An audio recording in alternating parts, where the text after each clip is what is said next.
৯৯% মানুষ জানে না একটা কাঁচা ডিমকে সুই দিয়ে ফুটো করে নিয়ে ফুটন্ত গরম পানিতে দিয়ে সিদ্ধ করে নিন আর ভালোভাবে সিদ্ধ হয়ে গেলে ডিমের খোসা ছাড়িয়ে নিন, দেখবেন পারফেক্ট ভাবে খোসা ছাড়ানো হয়ে যাবে। এরপরে এটাকে একটা ব্লেন্ডারে দিয়ে দিন আর এর মধ্যে দিয়ে দিন সামান্য মরিচ গুঁড়ো, সামান্য রসুন গুঁড়ো, সামান্য চিনি, 1 চামচ পানি আর একটা লেবুর স্লাইস চেপে চেপে এতে দিয়ে দিন। শেষে দিয়ে দিন 1 চামচ সয়াবিন তেল। এবার এটাকে ব্লেন্ডারে সেট করার পালা। এটাকে ব্লেন্ড করে নিন ভালো করে, যতক্ষণ না একটা লিকুইড ফর্মে চলে আসে। এটা হতে হতে জানিয়ে দিতে পারেন আপনি কোথা থেকে ভিডিওটি দেখছেন। এই দেখুন কি পরিমাণ লিকুইড আমরা তৈরি করেছি।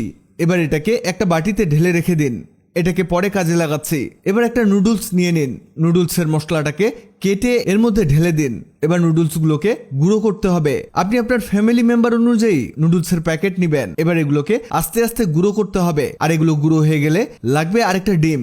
ডিমটাকে ফাটিয়ে এতে দিয়ে দিন আর এটাকে মিশিয়ে নিন ভালো করে। এটা মিক্স হতে হতে আপনাদের জানিয়ে দেই, আগের ভিডিওতে কমেন্ট করেছেন বরিশাল থেকে প্রিন্স মিনহাজ, ঢাকা থেকে নুসরাত নূর, রংপুর থেকে রুবেল আহমেদ। আপনারা যারা কমেন্ট করেছেন আপনাদের ধন্যবাদ।